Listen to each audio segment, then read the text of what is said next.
नमस्कार बच्चों। तो बच्चों इस वीडियो में हम लोग क्लास 6 ज्योग्राफी का फर्स्ट चैप्टर जो है आपका the earth in the solar system, उसकी एक छोटी सी क्विज करने वाले हैं। चैप्टर आपने पढ़ लिया होगा, एनसीईआरटी का फर्स्ट चैप्टर है आपका। उम्मीद है आपको सभी को समझ में भी आ गया होगा। सोलर सिस्टम के बारे में बहुत सारे इंटरेस्टिंग फैक्ट्स बताए हुए हैं आपको, about sun, about earth, moon और स्टार्स, है ना। तो चलिए स्टार्ट करते हैं। अभी एक टेस्ट हो जाए आपका। उससे पहले मैं आपको बता दूं, क्योंकि फर्स्ट वीडियो है, कि कैसे आपको टेस्ट करना है। पहले आप क्वेश्चन सुनेंगे, समझेंगे, उसके बाद वीडियो पॉज करेंगे और अपना आंसर देंगे कमेंट सेक्शन में। हर क्वेश्चन के बाद आपको उसका कुछ हिंट भी दिया जाएगा। बाय चांस आपको आंसर नहीं आता है तो आप हिंट देख के बता दें, और अगर क्वेश्चन टफ होगा, आउट ऑफ एनसीईआरटी होगा, तो मैं उसका आंसर भी आपको बता दूंगी। लेकिन आंसर्स आपको ऑनेस्टली देने हैं, जो आपको लगता है वही आंसर देंगे। ओके, सो लेट्स बिगिन ना। उससे पहले अगर जल्दी से आपने न्यू है, आप चैनल को सब्सक्राइब नहीं किया है तो चैनल को सब्सक्राइब कर ले, क्योंकि नेक्स्ट जितनी भी आपकी वीडियोस आने वाली है 6th क्लास की, आपकी मैं एग्जाम के भी जो आपके क्वेश्चन पेपर्स हैं लास्ट ईयर के, वो भी अपलोड कर दिए जाएंगे इस चैनल पर, कि कैसे पेपर आते हैं 6th क्लास में। क्योंकि 5th तक पैटर्न बिल्कुल डिफरेंट होता है, 6th में बिल्कुल अलग हो जाता है। तो वो सब चीज़ें भी आपको बताई जाएगी। तो आप चैनल को सब्सक्राइब कर ले, जिससे कि नेक्स्ट वीडियो आए तो आपको पता लग जाए। Okay, so the first question is, पहला क्वेश्चन है आपका, the natural satellite of the earth is, हमारी जो अर्थ है उसका नेचुरल सैटेलाइट कौन सा है। बहुत सारे सैटेलाइट्स हैं जो मैन मेड है हमारी अर्थ के, बट एक नेचुरल सैटेलाइट है हमारा। आपको बताना है कौन सा है, फोबोस, मून या फिर डीमस। फोबोस, मून या फिर डीमस, आपको पता होना चाहिए। तीनों ही जो है ये सैटेलाइट्स हैं। एक इनमें अर्थ का सैटेलाइट है और बाकी जो दो है वे आपके मार्स के सैटेलाइट है। तो अर्थ का कौन सा है पता ही होगा आपको। अर्थ का एक ही सैटेलाइट है जो रात में चमकता है। कौन सा है, जल्दी से वीडियो पॉज करिए और कमेंट सेक्शन में आंसर करिए। चलिए, आंसर कर दिया होगा आपने। तो देखिए, ये हमारी अर्थ का सैटेलाइट है, जो वैसे आपको बहुत चमकता है रात में आसमान में, लेकिन एक्चुअली में इसकी खुद की कोई लाइट नहीं होती।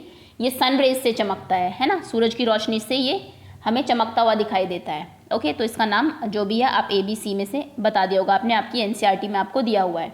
ये देखिए, ये हमारा सोलर सिस्टम है। सन सबसे पहला हमारा मरकरी है। फर्स्ट 4 जो हमारे प्लैनेट्स हैं, एटलीस्ट उनका नाम आपको पता होना चाहिए। ये मरकरी है, wait a minute, Mercury. Second one ये वीनस है। वीनस को अर्थ की सिस्टर कहा जाता है, अर्थ की बहन कहा जाता है, क्योंकि बिल्कुल देखने में अर्थ जैसा ही लगता है ये। बस डिफरेंस ये है कि अर्थ पर वाटर है तो ये ब्लू प्लैनेट दिखता है, इस पर पानी नहीं है तो ये वाइट दिखता है हमारा।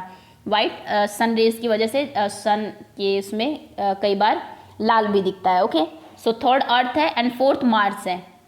मार्स पे भी कहा जा रहा है कि हो सकता है आपके लाइफ पॉसिबल है। अच्छा, आपको पता है कि बाकी जो प्लैनेट्स हैं आगे वाले या फिर पीछे वाले, इन पे लाइफ पॉसिबल क्यों नहीं है? क्योंकि देखिए क्या है कि जो प्लैनेट्स आपके सन के बहुत पास में हैं, जैसे कि आपका मरकरी हुआ या फिर वीनस हुआ, यहाँ पर बहुत ज़्यादा गर्मी है क्योंकि सन के बहुत पास में है। अब मरकरी को आप देखें तो पूरा जलता हुआ आग का गोला है यही, तो यहाँ पर लाइफ हो ही नहीं सकती। और ये जो लास्ट के प्लैनेट्स हैं आपके 4, ये आपका प्लूटो है, जो अभी हम इसको प्लैनेट नहीं मानते, हटा दिया इसको। तो ये जो बाकी 4 प्लैनेट है ये सन से बहुत दूर है, तो ये बिल्कुल बर्फ से जमे हुए हैं, तो इसलिए यहाँ पर भी लाइफ पॉसिबल नहीं है। अर्थ पर लाइफ इसीलिए है क्योंकि ये बिल्कुल सही डिस्टेंस पर है, ना बहुत दूर है ना बहुत पास है हमारे सन के। और ऐसा ही कहा जा रहा है आपके मार्स के बारे में भी, क्योंकि ये भी बहुत दूर और बहुत पास नहीं है, तो समझा जाता है कि यहाँ पर भी लाइफ पॉसिबल हो सकती है। जैसा आप जानते हैं यहाँ पर पानी सिर्फ ढूंढने की देर है हम लोगों को। और आपने अगर एलियंस के बारे में सुना है तो कहा जाता है कि वो मार्स से ही आ सकते हैं, अगर है एलियंस तो, बाकी किसी प्लैनेट पे लाइफ नहीं है। ओके, तो चलिए आगे आते हैं। हम बात कर रहे थे सन, इसकी अर्थ का आपको बताना था कि सैटेलाइट कौन सा है। ओके, आगे आते हैं। Next question is, all the planets move around the sun in a dash. जितने भी प्लैनेट्स हैं हमारे सन के, वो सन के चारों तरफ किस पाथ पर घूमते हैं, कौन से रास्ते पर घूमते हैं? सर्कुलर, सन के चारों तरफ गोल गोल घूमते हैं, या फिर एलोंगेटेड। देखिए, एलोंगेटेड पाथ क्या होता है, सन ये है सपोज करिए आपका, वो ऐसे घूमते हैं, ये सही है। या फिर स्क्वायर पाथ, स्क्वायर आपको पता ही होगा, आप पढ़ चुके हैं। सन ये है तो हमारे प्लैनेट्स ऐसे घूमते हैं उसके चारों तरफ। तो बताइए किस पाथ में घूमते हैं, सर्कुलर गोल घूमते हैं, एलोंगेटेड या फिर स्क्वायर? चलिए, आंसर कर दिया होगा आपने। तो ये देखिए, जो पाथ है आपके प्लैनेट को घूमने का वो बिल्कुल सर्कुलर नहीं है, बिल्कुल गोल नहीं है, एक्चुअली में थोड़ा सा ऐसे रहता है, ये ऐसे।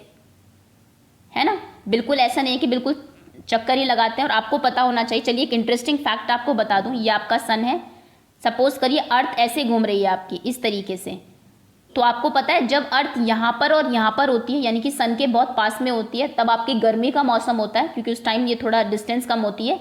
जैसे जैसे वो दूर जाती है उस टाइम आपका सर्दी का मौसम होता है, क्योंकि अब वो सन से दूर चली गई है ना। तो ये होता है हमारा, इस पाथ को सर्कुलर नहीं बोलते। कौन सा पाथ होता है ये है आपका एलोंगेटेड पाथ। एनसीईआरटी में आपको आंसर दिया हुआ है। ओके, तो आपके मूवमेंट हमारी जो अर्थ की है वो इस तरीके से, बिल्कुल राउंड नहीं घूमती है वो सन के चारों तरफ, और सभी प्लैनेट्स का यही है, सारे प्लैनेट्स इसी पाथ पर घूमते हैं। So the next question is, asteroids are found between the orbits of. Asteroids जो होते हैं आपके, वो किन दो प्लैनेट्स के ऑर्बिट के बीच में पाए जाते हैं। एस्ट्रॉइड जो आपके पार्टिकल्स होते हैं जो मूव करते रहते हैं एक पाथ में, तो बताइए वो किन की ऑर्बिट के बीच में है। सैटर्न एंड जुपिटर, अर्थ, इसको आप जुपिटर कर लीजिए, Jupiter and Mars, this is wrong. या फिर मरकरी एंड वीनस, सैटर्न और जुपिटर के बीच में आपके एस्ट्रॉइड्स हैं, जुपिटर और मार्स के बीच में, या फिर मरकरी एंड वीनस के बीच में हैं।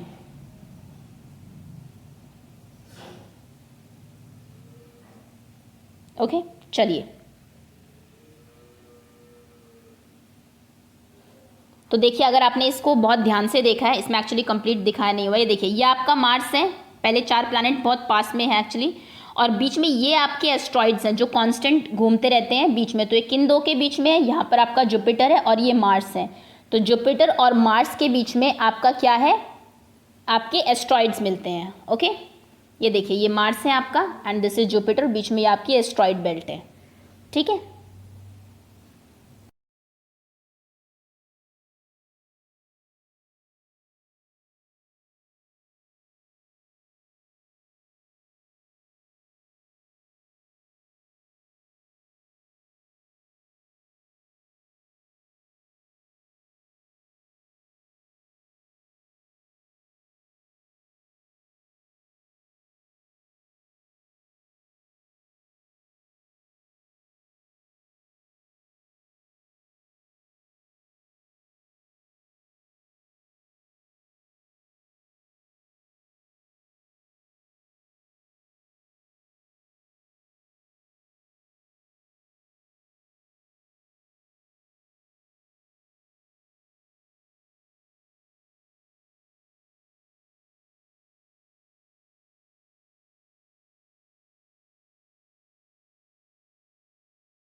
Next question is, how much time does it take to the light of the sun reach the अर्थ।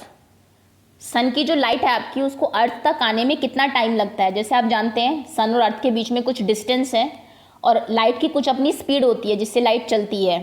तो बताइए कि सन से लाइट को अर्थ तक आने में कितना टाइम लगता है। आपके ऑप्शन है 10 मिनट्स, 7 मिनट्स या फिर 8 मिनट्स। 10, 7, 8। चलिए आंसर कर दिया होगा आपने, देखिए। सो अप्रॉक्सीमेटली 8.3 मिनट्स लगते हैं आपके सन से, अगर सन रेज जब यहाँ से आती है उनको अर्थ तक पहुँचने में। Okay, next is, name the first person who stepped on the surface of the moon. वो पहले कौन पर्सन थे जिन्होंने सबसे पहले मून पर पहला कदम रखा था, सबसे पहले मून पर जो गए थे। आपके ऑप्शन हैं A Rakesh Sharma, B Neil Armstrong या फिर सी कल्पना चावला। तीनों ही बहुत फेमस एस्ट्रोनॉट है, आपको तीनों के बारे में ही जानना चाहिए, इसके बाद में बताऊंगी भी। बट सबसे पहले मून पर कौन गए थे, आई थिंक 6th क्लास के लिए इजी क्वेश्चन आपको पता होगा। चलिए आपने आंसर कर दिया होगा। देखिए ये वो पर्सन है जो सबसे पहले आपके मून पर गए थे, और नाम इनका आपको पता ही होगा, नाम मैं नहीं बता रही हूँ। ये आपको पता होना चाहिए, अमेरिकन थे, आपके अमेरिकन एस्ट्रोनॉट थे। एंड रिसेंटली अभी कुछ साल पहले इन 2012 ही डाइड, इनकी मृत्यु हो गई। ओके, और ये अगर बताया जाए कि कब गए थे चांद पर, तो इन 1958। देखिए आज से लगभग 50 साल से भी पहले ये सबसे पहले चांद पर गए थे। नेक्स्ट, इनके बारे में भी आपको पता होगा, ये इंडियन ओरिजिन की थी, एक्चुअली पैदा भारत में हुई थी, लेकिन जब ये कल्पना चावला है आपकी स्पेस में गई, तब उस टाइम में इनके पास जो सिटीजनशिप थी वो अमेरिकन सिटीजन थी ये, when she went to space. और ये 30 दिन तक स्पेस में रही थी फॉर 30 डेज अपने स्पेस शटल में। और ऐसा बताया जाता है कि इनके पास बहुत इंपॉर्टेंट इंफॉर्मेशन थी स्पेस के बारे में। लेकिन बड़ी ही सैड न्यूज़ है कि जैसे ही इनका जो स्पेस शटल वो एंटर कर रहा था अर्थ के एटमॉस्फेयर में, दैट वाज डिसइंटीग्रेटेड, वो टूट गया और जितने भी लोग थे स्पेस शटल में दे ऑल डाइड, सभी लोगों की मृत्यु हो गई थी। तो इन कब गई थी अगर ये पूछा जाए आपसे, तो 1997 में। Okay, next third important person ये हैं आपके, अगर आपसे पूछा जाए कि फर्स्ट इंडियन पर्सन कौन थे जो चांद पर गए थे, that will be Rakesh Sharma, वो राकेश शर्मा थे। ओके, इनको भी आपको जानना ज़रूरी है। और ये कब गए थे? इन 1984 में गए थे। ओनली इंडियन, अकेले ऐसे इंडियन है अभी तक जो मून पर गए हैं, उसके बाद कोई गया भी नहीं है। ओके, 1984 में गए थे। चलिए आगे आते हैं। Next question is all those objects shining in the night sky are called.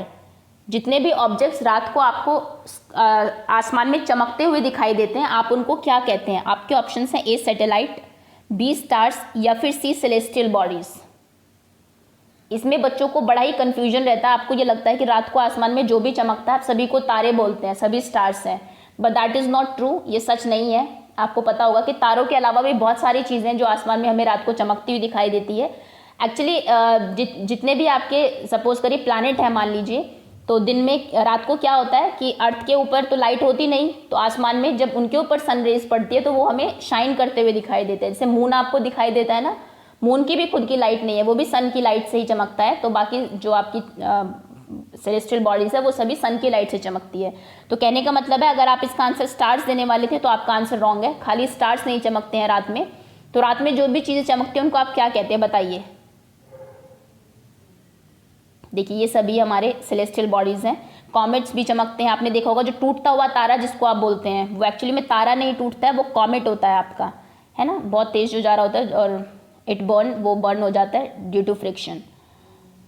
Next is position of earth in the solar system. ये हमारा सन है, सन से इधर बहुत सारे प्लैनेट्स हैं आपके, तो आप बताइए कि उन प्लैनेट्स में अर्थ का कौन सा नंबर है? अर्थ पहले नंबर पर है, सबसे पहला प्लैनेट है, सेकंड है, थर्ड, फोर्थ, फिफ्थ, कौन सा प्लैनेट है? आपके ऑप्शन है थर्ड, फिफ्थ या फिर सेकंड। इजी क्वेश्चन है, ये भी आपको पता होना चाहिए। अगर मैंने कहा था कि जितने भी सोलर सिस्टम में हमारे प्लैनेट्स हैं, फर्स्ट 4 को तो आप बिल्कुल लर्न कर लीजिए। अगर आप 8 के 8 को लर्न कर सकते हैं then very good, but first 4 तो आपको बिल्कुल रट जाने चाहिए। तो अर्थ का पोजीशन बतानी है आपको। ओके, आंसर कर दिया होगा आपने। चलिए आगे आते हैं। Next is dash dash and dash I have rings around them. हमारे कुछ प्लैनेट्स हैं जिनके चारों तरफ रिंग होती है, और वो रिंग एक्चुअली स्मॉल पार्टिकल्स की बनी होती है जो कॉन्स्टेंटली आपके जो आपका जो प्लैनेट है उसके चारों तरफ कांस्टेंट घूमती रहती है। जैसे आपका प्लैनेट घूमता है सन की तरफ, वो रिंग उसके चारों तरफ घूमती है। तो बताइए किस प्लैनेट की रिंग है? जैसे आप अर्थ को देखो, आपको आसमान में देखने पे कुछ घूमता हुआ नहीं दिखाई देगा, तो यानी कि हमारी कोई रिंग नहीं है। तो बताइए किसकी रिंग है? सैटर्न, वीनस, जुपिटर, या फिर मरकरी, मार्स, यूरेनस, या फिर Uranus, Jupiter, Saturn, Neptune. Last के 4 प्लैनेट्स हैं ये आपके। बताइए किस में रिंग्स पाई जाती है? चलिए आंसर कर दिया होगा आपने, तो दिखा देते हैं। देखिए ये 4 प्लैनेट्स हैं आपके, लास्ट 4 प्लैनेट्स जिनकी अपनी रिंग्स होती हैं। ओके, चलिए, और सबसे ज़्यादा जो रिंग्स हैं एक्चुअली वो सैटर्न में पाई गई है। 7 रिंग्स होती है सैटर्न में, और उन सभी के देखिए आपको दिखाई भी दे रहा होगा यहाँ पर, और सभी के अपने नाम भी होते हैं अलग अलग। जैसे जैसे वो डिस्कवर होती है कि ऐसे उनके नाम रखे गए। इतना डिटेल में आपको नहीं जाना है, बस आप इतना याद कर लीजिए कि किन की रिंग्स होती हैं। Next question, pattern that formed by different group of stars are called. आपने आसमान में देखा होगा डिफरेंट स्टार्स होते हैं जो अलग अलग टाइप के आपके, इस तरीके से ये देखा होगा आपने, जिसको आप बिग बेयर भी बोलते हैं, एक अलग पैटर्न बनाते हैं। उन पैटर्न्स को आप क्या कहते हैं? आपके ऑप्शन है ए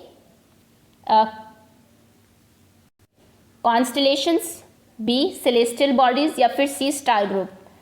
जो स्टार्स जो डिफरेंट शेप्स बनाते हैं, डिफरेंट स्टार का जो ग्रुप है उसको आप क्या कहते हैं? कॉन्स्टलेशंस, सेलेस्टियल बॉडीज, या फिर स्टार ग्रुप। ये आपकी एनसीईआरटी में दिया हुआ है, बहुत सारे आपको दिए भी हुए हैं स्टार्स से जो अलग अलग शेप्स बनती है हमारी, उनके नाम भी दिए हुए हैं, वो भी आपको पता होने चाहिए। चलिए आंसर कर दिया होगा आपने। देखिए ये डिफरेंट हमारे स्टार्स के जो शेप बनती है, लिब्रा, स्कॉर्पस, कैप्रिकॉन, है ना, ये अलग अलग, ओरियन ये बड़ा फेमस है, Ursa Major. Okay, so next question is famous astronaut Aryabhatta was related to which country. Aryabhatta के बारे में आपने जरूर सुना होगा, बहुत बड़े मैथमेटिशियन और एस्ट्रोनॉट रहे हैं। तो बताइए आर्यभट्ट किस देश के थे। आपके ऑप्शंस हैं ए अमेरिकन, बी रशिया या फिर सी इंडिया। अमेरिका के थे, रशिया या फिर इंडिया, ए बी और सी, विच ऑप्शन इज करेक्ट। चलिए पता ही होगा आपको किस कंट्री के थे। देखिए ये इनकी पिक्चर है आर्यभट्ट की, और आर्यभट्ट के बारे में अगर बताया जाए तो एक्लिप्स जो होते हैं आपके, सन एक्लिप्स, मून एक्लिप्स, उनके बारे में इन्होंने सबसे पहले प्रेडिक्ट किया था, है ना। जैसे आप ग्रहण जिसको बोलते हैं, सूर्य ग्रहण, चंद्र ग्रहण, पहले लोगों के मन में बड़ी सारी वो थी, उनको लगता था कि पता नहीं क्या हो गया, बाहर भी नहीं लोग निकलते थे, लेकिन इन्होंने बताया था कि कुछ नहीं है ऐसा। ये एक्चुअली में जब सन और अर्थ के बीच में मून आ जाता है इस तरीके से, तो आपका सन एक्लिप्स होता है, बीच में अगर अर्थ आ जाते तो मून एक्लिप्स होता है। ये इन्होंने प्रेडिक्ट किया था सबसे पहले आर्यभट्ट ने। ओके, चलिए आगे। Next question is the sun is dash than earth. जो सन है हमारा वो स्मॉलर देन अर्थ, अर्थ से छोटा है, बिगर देन अर्थ, अर्थ से बड़ा है, या फिर इक्वल टू अर्थ, अर्थ के बराबर है। सन, सूरज आप सभी देखते हैं, आपको देखने में बहुत छोटा लगता होगा, तो बताइए वो एक्चुअली में छोटा है, बड़ा है, या फिर बराबर है। Okay, you must have answer till now. तो देखिए ये आपका सन है, ये आपकी अर्थ है, और एक्चुअली में सन अर्थ का 109 टाइम्स, 109 गुना बड़ा है सन आपकी अर्थ से। ये कहा जाता है, जो बिग बैंग थ्योरी है हमारी, जो आपका यूनिवर्स बना है, उसमें ये बताया गया कि एक्चुअली में जितने भी प्लैनेट्स हैं ये पहले सन का ही पार्ट थे, सन से कुछ टकराया, और ये 8 जो पार्ट है सन के वो अलग अलग होके बिखर गए, जो कि सन के चारों तरफ ही घूम रहे हैं। तो यानी कि हमारी जो अर्थ है, अगर बिग बैंग थ्योरी के अकॉर्डिंग माना जाए, जो कि अभी तक हाईली एक्सेप्टेबल है, तो हम इसी में से ही आए हुए हैं, सन में से ही निकला हुआ है हमारा प्लैनेट भी। तो यानी कि सन जो है हमारा वो बड़ा है, दैट इज बिगर देन अर्थ, बिगर नहीं बहुत ही बड़ा है, 109 times. Next is geoid means dash like shape. Geoid का मतलब क्या होता है आपका, जुपिटर के जैसी शेप, मून के जैसी शेप, या फिर अर्थ के जैसी शेप। ये भी वर्ड आपके एनसीईआरटी से ही लिया गया है, क्वेश्चन डायरेक्ट एनसीईआरटी से है, अगर आपको नहीं पता तो आप देख सकते हैं। जैसे आप जानते हैं कि अर्थ की शेप बिल्कुल गोल नहीं होती है, हम भले स्फेरिकल बोलते हैं, आपको ग्लोब भी बिल्कुल गोल बनाया जाता है, लेकिन एक्चुअली में अर्थ की शेप ऐसी होती है। देखिए नीचे से थोड़ी सी इस तरीके से, पोल पे थोड़ी सी, साउथ पोल पे थोड़ा सा फ्लैट है वो, तो इस ये आपकी जियोइड शेप होती है। तो बताइए जियोइड किसकी शेप है, जुपिटर, मून या अर्थ। मुझे लग रहा है मैंने आंसर दे ही दिया आपको। Okay, last question, the moon move around the earth in about dash days. जो मून है वो अर्थ के चारों तरफ कितने दिनों में एक चक्कर पूरा कर लेता है अपना, एक बार घूमता है। आपके ऑप्शन है 30, 24 या फिर 27।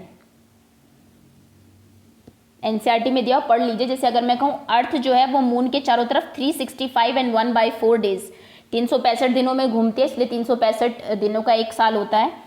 तो मून अर्थ के चारों तरफ कितने दिनों में घूमता है, 30, 24, 27। ओके, देखिए इस तरीके से सर्कल में घूमता है मून जो है आपका, ये है ना, ये सन है आपका, ये सन है, सन के चारों तरफ अर्थ घूम रहे हैं, अर्थ के चारों तरफ इस तरीके से मून घूम रहा है। सो दैट्स ऑल, ये हमारे कुछ क्वेश्चंस थे। उम्मीद है कि आपको बहुत सारे क्वेश्चंस के आंसर आते होंगे, नहीं आते तो थोड़ा सा रिवाइज हो गया होगा आपका, और कुछ आपको सोलर सिस्टम के बारे में इंपॉर्टेंट इन्फॉर्मेशन भी मिली होगी। Okay, thank you so much for watching.